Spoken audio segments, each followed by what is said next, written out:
Hola. Hoy vamos a analizar a fondo una idea que, bueno, le da la vuelta a casi todo lo que solemos pensar sobre la política. La pregunta es esta. ¿Y si para entender de verdad el poder no hay que ser un ciudadano ejemplar? ¿Y si, en realidad, la perspectiva más lúcida es la de quien está fuera, la de quien mira desde los márgenes? Es una pregunta muy potente, sí, y es el eje del material que traemos hoy. La base es el libro de Peter Iber Kaufman, On Agamben, Arendt, Christianity and the Dark Arts of Civilization. Y lo que es fascinante de este texto es que monta una conversación, bueno, una conversación imposible, pero increíblemente reveladora, entre tres figuras que, a primera vista, no tienen nada que ver. Exacto. Es que por un lado tenemos a Agustín de Hipona, un obispo del norte de África del siglo V, o sea, en plena caída del Imperio Romano. Y por otro, a dos de los pensadores políticos más influyentes del siglo XX, Hannah Arendt y Giorgio Agamben. Un teólogo antiguo y dos filósofos modernos. Parece un cóctel, extraño. Totalmente. Lo es. Pero el libro demuestra que, a pesar de los 15 siglos que los separan, los tres comparten una desconfianza radical hacia la política, digamos, convencional. Nuestra misión hoy es desgranar esa crítica compartida. Vamos a ver por qué para ellos la vida pública es una especie de teatro, un espectáculo, y qué alternativas proponen. De acuerdo, vamos a ello. Empecemos por esa idea, la de la política como teatro. El libro arranca diciendo que los tres ven la esfera pública no como un lugar para el debate honesto, sino como un espacio de apariencias. A mí lo que me sorprende es que Agustín en el siglo V llegara a una conclusión que suena tan del siglo XXI. ¿Cómo desarrolla esa visión tan, bueno, tan pesimista? El autor, de hecho, lo llama un pesimismo político muy profundo. Y no es una teoría en el aire, ¿eh? Nace de su propia biografía. Agustín no era un monje aislado. Estuvo muy metido en los círculos del poder romano. Vio la corrupción, las traiciones, la brutalidad. Ujú. Y hubo un hecho que lo marcó para siempre. La ejecución de su amigo, el magistrado Marcelino. ¿Qué ocurrió exactamente? Pues a ver, Marcelino fue acusado falsamente de traición. Una de las muchas purgas políticas de la época. Y a pesar de que había pruebas de su inocencia y de las súplicas de gente como Agustín, fue ejecutado. Para Agustín eso fue la prueba definitiva. Claro. Vio que el sistema no buscaba la justicia. Era una máquina de poder que, simplemente, devoraba a la gente. A partir de ahí, su conclusión es demoledora. De la política lo mejor que se puede esperar es el control de daños. O sea, limitar el mal, porque erradicarlo. Imposible. Para él, la política terrenal, a la que llama los asuntos de Babilonia, se mueve por lo que él define como una triple concupiscencia. Y este es un concepto clave. Triple concupiscencia. Sí. El deseo insaciable de tres cosas: riqueza, gloria personal y territorio. Es un motor, inherentemente egoísta y corrupto. Por tanto, la esfera pública no puede ser un espacio de virtud, sino el escenario donde se representan esas ambiciones, un gran teatro de la vanidad. Vale, entiendo el pesimismo de Agustín, claro, viviendo el colapso de un imperio. Pero aquí es donde la cosa se pone de verdad interesante. ¿Cómo es posible que Arendt y Agamben, casi 1500 años después, conecten con esa visión tan sombría? Ellos vivieron en democracias, no en un imperio en decadencia. Porque ellos ven que aunque las formas han cambiado, el fondo de esa máquina de poder sigue funcionando de un modo parecido. Agamben, por ejemplo, lo lleva un paso más allá con su concepto de biopolítica. Es una idea compleja, pero fundamental para entender esto. A ver, vamos a intentar aterrizarla. ¿Qué es exactamente la biopolítica? Agamben sostiene que el poder moderno no se limita a gobernar un territorio, no es solo dictar leyes. Su objetivo es capturar y gestionar la vida misma, la vida de las personas, lo que él llama, usando un término griego, zoe, Zoe, que se podría traducir como... como vida desnuda o vida biológica. Un momento, vida desnuda. Suena muy drástico. ¿Podríamos poner un ejemplo? Se refiere a cómo para el Estado no soy una persona con sueños, sino un DNI, un contribuyente, un número en una estadística. Exactamente ese es el punto. El poder nos reduce a formas de vida que se pueden clasificar, predecir y gestionar. Ciudadano, consumidor, votante. Paciente, inmigrante. Se nos asigna un papel. Y la esfera pública, con sus medios, sus campañas electorales, sus ceremonias, todo ese espectáculo político es la herramienta. La herramienta que usa esa máquina gubernamental para que aceptemos nuestro papel, para que sigamos actuando en el teatro. Entendido. Es una idea bastante inquietante. Si ser un buen ciudadano es, en el fondo, aceptar un papel en este gran teatro, pues suena a una especie de trampa. ¿Hay alguna forma de salirse del guión? Ahí está la clave de la segunda parte del libro. Los tres pensadores proponen una figura alternativa. Alguien que vive de otra manera. Agustín propone la figura del peregrinos, el peregrino. Que a priori suena a un concepto puramente religioso. Sí, pero Agustín le da un giro político radical. El peregrino no es solo alguien que va a un lugar santo. Es una metáfora de una postura ante la vida y el poder. El peregrino es, por definición, alguien que está de paso por la ciudad terrenal. No echa raíces. ¿No? No se siente cómodo en ella y sobre todo no busca sus recompensas. Ni la riqueza, ni el poder, ni la gloria. Practica lo que el libro llama un desapego emocional de las ambiciones políticas. Un decatect, en el término técnico que usa el autor. O sea, como una especie de exilio interior. No lucha contra el sistema, sino que simplemente no participa de sus valores. Exacto. Y no es solo una actitud individual, ¿eh? El libro explica muy bien cómo Agustín intentó llevar esto a la práctica. Sus primeras comunidades, en Casiaco y Tagaste, fueron experimentos de vida en común.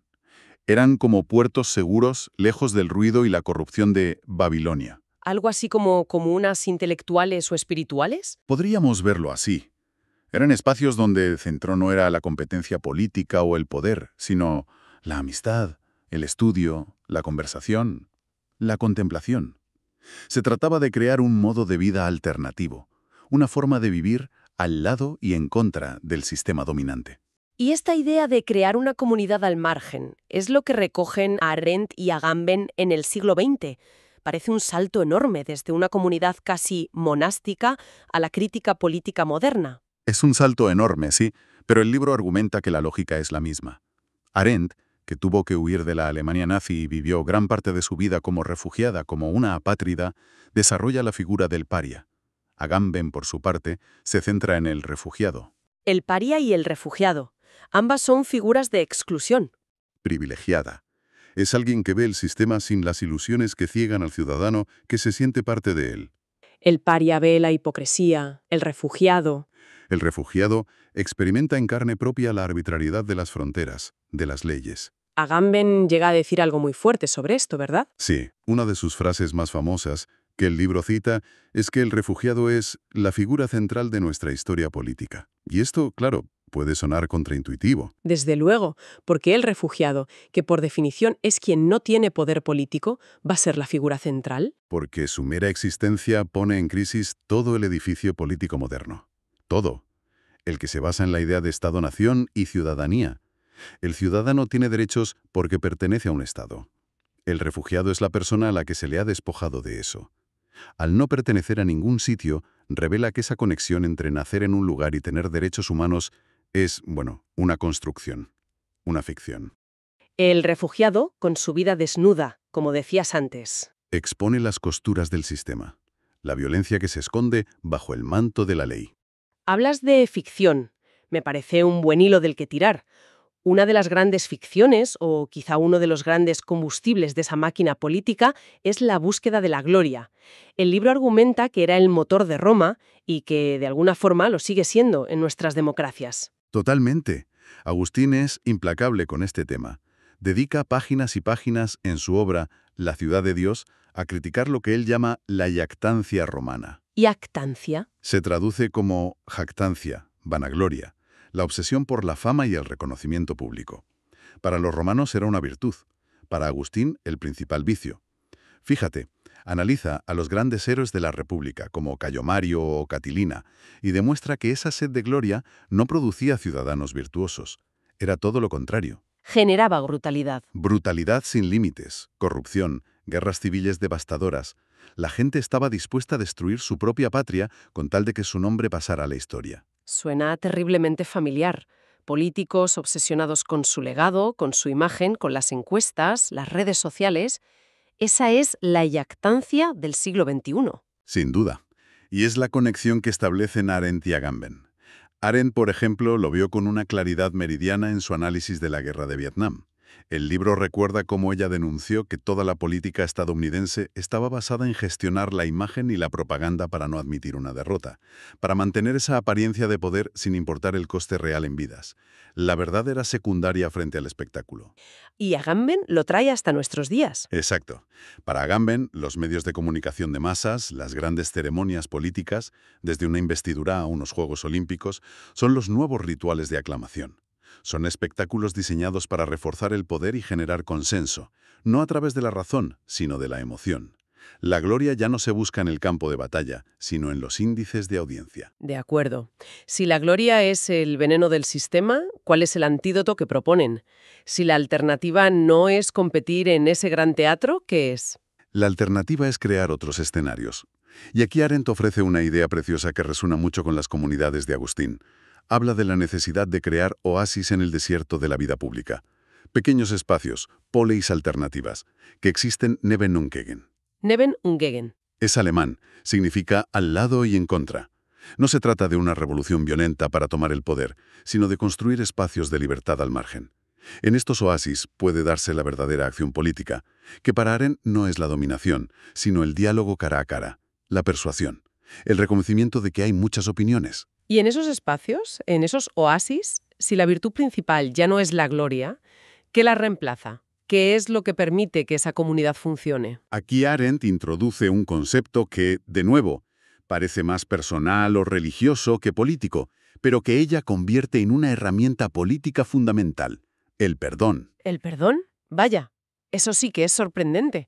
¿Cómo puede ser el perdón un acto político? Arendt argumenta que los seres humanos somos falibles, cometemos errores, nos hacemos daño. En la gran política, esto suele llevar a ciclos interminables de venganza.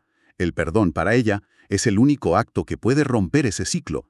Es un acto radicalmente político porque libera a las personas de las consecuencias de sus acciones pasadas y les permite empezar de nuevo. Es lo que ella llama natalidad. La capacidad de iniciar algo nuevo. Exacto. La capacidad única de los seres humanos de no estar condenados a repetir el pasado. Sin el perdón no hay nuevos comienzos, y sin nuevos comienzos no hay política, solo administración de viejos rencores. Es una idea muy poderosa. El perdón como motor de la novedad. Si unimos todas las piezas, la conversación que nos propone este libro es realmente radical. Nos está invitando a cuestionar la base de nuestra vida en común, la idea misma de ciudadanía. Completamente. La tesis que une a Agustín, Arendt y Agamben es que la conciencia política más profunda, la visión más crítica y verdadera, no nace de la participación entusiasta en el sistema, nace del distanciamiento. No la tiene quien está en el centro del poder, sino quien vive en la marginalidad. Entonces, el peregrino de Agustín, el paria de Arendt, el refugiado de Agamben. Todos nos están diciendo que para ver la jaula, quizá es necesario estar fuera de ella. Esa es la conclusión y nos deja con una pregunta final. Una pregunta incómoda y muy pertinente para hoy, creo. Si la clave para imaginar una nueva política, una forma de vida más humana, la tienen estas figuras del margen, ¿qué nos dice eso sobre dónde deberíamos estar buscando las respuestas a nuestras crisis actuales? Que quizás los análisis más lúcidos no van a venir de los centros de poder, ni de los editoriales de los grandes periódicos, ni de los discursos oficiales. Sino de las voces que habitan en los márgenes de nuestra sociedad, de aquellos a quienes el sistema ha excluido o que han decidido, conscientemente, apartarse de él. Quizás es ahí, en esa distancia crítica, donde se está gestando el futuro. Una idea, sin duda, para seguir explorando.